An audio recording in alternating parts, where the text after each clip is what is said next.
330 온에어로 이어가겠습니다. 오늘은 이용성 기자와 함께합니다. 안녕하세요. 안녕하세요.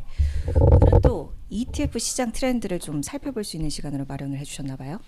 네, 그렇습니다. 네. 제가 앞전에 와초 ETF 시간에 어떤 상품이 시장에 나오는지 혹은 좀 출시되는지 관심을 가져야 뭐 앞으로 좀 시장 방향이 어떻게 흘러갈지 좀 운용사들이 어떤 미래를 생각하고 고민하고 있는지 좀 볼 수 있다고 말씀을 드렸습니다. 네. 그래서 오늘 시간을 준비했습니다. 네, 뭐 이미 지금 예측 신으로 330 온에어를 통해서 소문이 난 분이어서 오늘도 좀 제가 기대하고 우리 주토피아 구독자 여러분들 많이 기대해 주시고 계속 봐주십시오.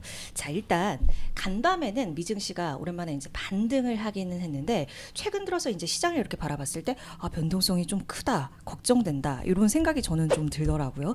일단 시장에서 어떤 움직임들이 좀 포착이 되고 있나요?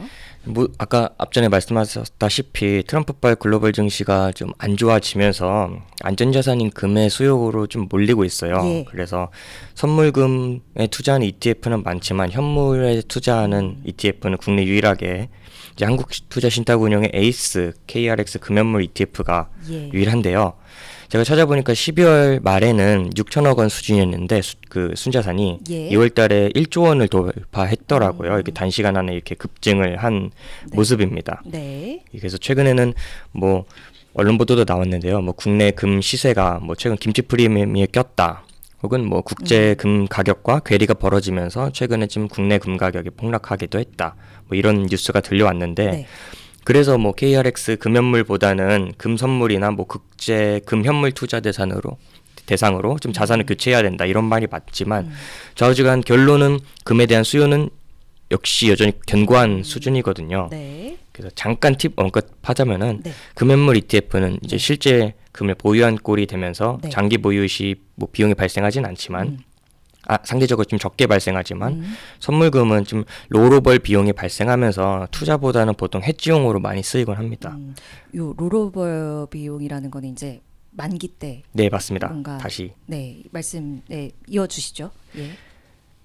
다시 돌아와서 금에 대한 수요가 높다 보니까 이제 다른 운용사에서도 금 ETF 출시에 좀 박차를 가하는 모습이에요. 그래서 이제 이미 금 선물 ETF가 있는 미래에셋 자산운용도 금 현물 ETF 출시를 고려한다는 소식이 전해지기도 했고요, 시장에.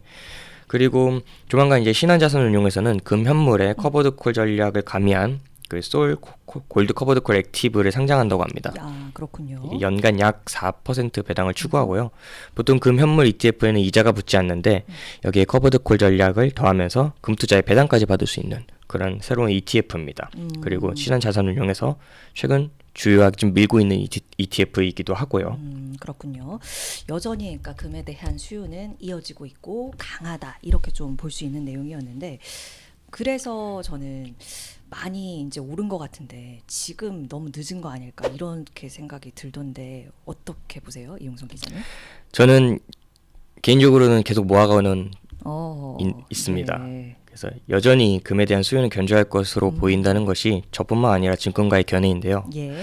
어제 트럼프 대통령이 아까 말씀하신 것처럼 멕시코와 캐나다에 대한 자동차 관세를 일부 완화하면서 시장의 안도감이 좀 조성이 됐는데 사실 최근에 미국 증시의 급락은 그 트럼프의 말바꾸기 때문이거든요. 맞아요. 예, 시간을 돌려서 생각해 보면은 캐나다, 멕시코의 관세를 적용했다가 안 한다 했다가 예정대로 부과한다 했다가 완화했다가 이렇게 뉴스 플로우가 형성되면서 미국 증시가 왔다 갔다 한 거고 또 언제 말을 바꿀지 모르니 당장 오늘 저녁에도 SNS에 트럼프가 어떤 말을 하느냐에 따라서 또 뉴욕 증시가 흔들릴 테니까 일단은 포트폴리오에 금을 포함하는 전략이 아직까지 유효하다고 보는 겁니다. 그러니까 변동성 때문에 안전자산을 어느 정도 확보해주는 전략이 유효하다. 그 맞습니다. 말씀이신 거죠. 예, 네. 예. 또 하나는 경기 침체 우려가 있는데요. 보통 경기 침체 우려가 발생하면은 안전자산인 금의 수요가 몰린다고 말씀을 많이 하세요. 단기적으로는. 장기적으로 보면은 이제 그 기준금리가 내려가고 예. 그리고 이제 주식시장에 돈이 흘러가면서 주식이 상승하지만 초반에는 이제 단기적으로는 금 가격이 상승합니다. 네네. 그리고 경기 침체 우려가 이제 트럼프가 경기 침체를 관세를 통해서 일부러 만든다는 그 해석도 나오고 있어요. 하나의 시나리오로 가정해 본다면 지금 미국이 6개월간 갚아야 될 부채가 약 7조 원 달러 수준인 걸로 저는 알고 있는데 8조 원인가? 이걸 좀 리파이낸싱을 할 가능성이 높습니다. 그러기 위해서는 이제 금융 조달 비용을 낮춰야 되는데 이제 뭐 10년물 국채 금리를 내려야 되고 그래서 이제 증시의 거품을 좀 빼면은 안전자산인 채권으로 돈이 몰리게 됩니다. 그러니 예. 이제 채권 금리가 내려가고 그러다 보니 결국 미국의 이 정부의 부채 조달 비용이 낮아지는 그 로직으로 흘러갈 수 있고요. 그리고 또 증시가 고꾸라지면은 기준금리를 내릴 명분도 생기기 때문에 좌우지간이나 금리 조달 비용을 부담을 줄일 수 있다는 그런 결과로 도달하게 됩니다. 알겠습니다. 요 금에 대한 이제 뭐 수요나 이런 흐름이 어떻게 될지는 간략히 좀 짚어주신 것 같고 이외에 또 우리가 이제 살펴볼 만한 부분들이 있을까요? 네, 그 최근에 ETF 시장 굉장히 재미있는 현상이 있는데요. 예. 그 양자 컴퓨터 제가 올해 초에 주톡피아에서 한번 ETF 얘기한 적이 있는데, 거의 처음 말씀해 주셨어요. 네, 킴 투자자산운용이 지난해 12월 뭐 아이온큐, IBM, 엔비디아, 뭐 미국 양자 컴퓨팅 산업을 좀 선도하는 기업 약 20개를 투자하는 키움 양자 컴퓨팅 ETF를 출시했습니다. 예. 근데 이제 이게 수요가 많아지면서 인기몰이를 했고 이제 줄줄이 KB 자산, 그리고 신한, 한화, 삼성 액티브 운용까지 미국 양자 컴퓨팅 관련한 ETF를 이제 출시할 예정이라고 시장에서는 보고 있습니다. 네. 그래서 보수나 이제 구성 종목 비중은 조금 기본적으로 다르겠지만 결국에는 양자 컴퓨터가 앞으로는 좀 유망한 테마가 될 것이라고 뭐 운용사들은 생각하고 있는 것 같아요. 네.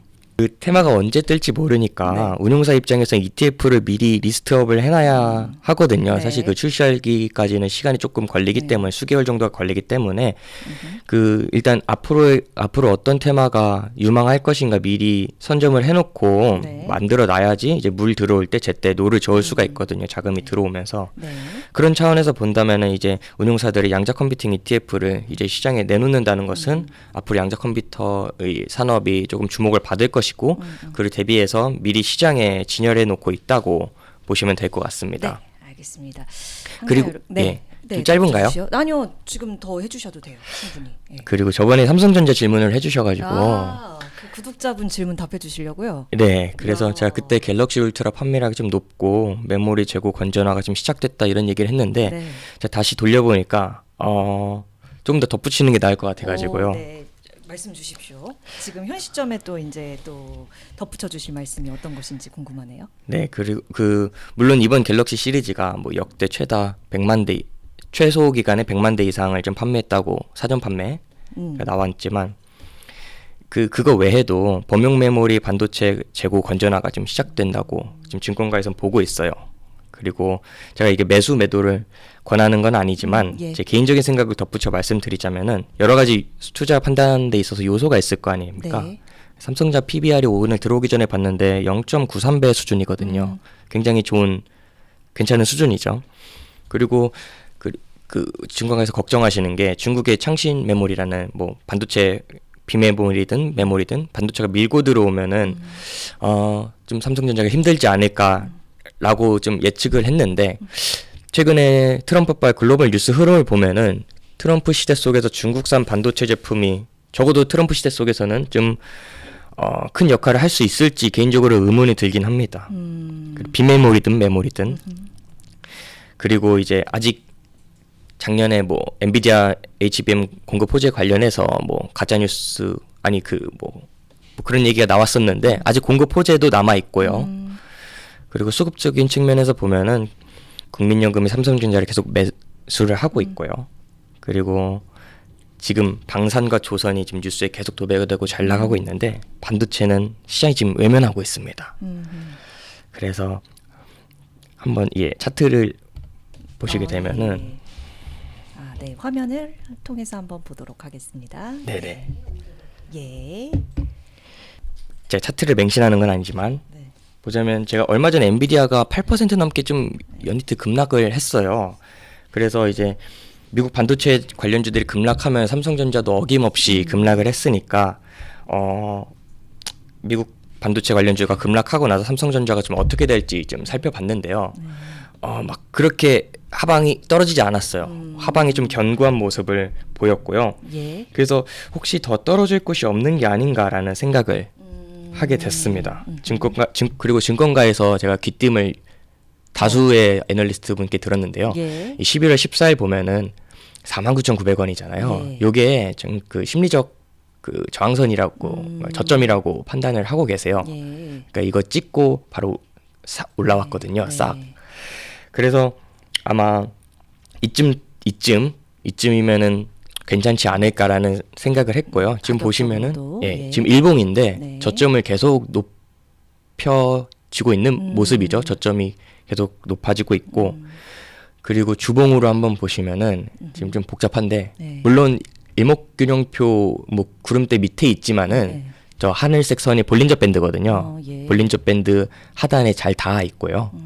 그래서 약간 조금 그 하방이 좀 견고하게 밑꼬리를 그리면서 올라오고 있는 모습이 있지 않나. 그래서 이미 작년에 엄청 많이 빠졌기 때문에 엔비디아가 지금 뭐 급락을 해도 혹은 미국 반도체 관련주가 급락을 해도 삼성전자는 차트상으로 봤을 때는 좀 저점을 좀 다지고 더 이상 떨어질 곳이 없어서 좀 이렇게 하방이 견고해지지 않나라는 생각이 듭니다. 네. 그래서 물론 불확실성도 남아 있죠. 네. 뭐 트럼프가 반도체법을 뭐 폐지한다고 반도체법을 폐지한다고 하거나 아니면 한국에 대해 관세를 겨냥한다면은 네. 하방이 뚫릴 수도 있겠지만 그때는 이제 예측의 영역이 아니라 대응의 영역인 거고 지금 그때 가서 손절하시면 되고요. 아무튼 상황은 이렇다는 것을 제가 말씀드리겠습니다. 절대 이제 투자를 권고하는 것은 아니라는 점을 미리 말씀드리겠습니다. 네. 이게 이제 상황성을 좀 드리자면 이전에 이제 저희 주토피아 구독자분이 이용성 기자가 워낙 그 와추어 ETF 시간으로 예측을 잘해주다 보니까 삼성전자는 어떻게 보냐고 이렇게 또 질문을 남겨주셨는데 그때 잠시 코멘트를 했고 여기다 이제 덧붙여서 설명을 해주신 거거든요. 이제 투자를 권하는 것은 아니지만 잘 이러한 요소들을 참고해서 전략을 짜보자라는 점에서 오늘 이용성 기자가 이렇게 언급을 해주신 거니까요.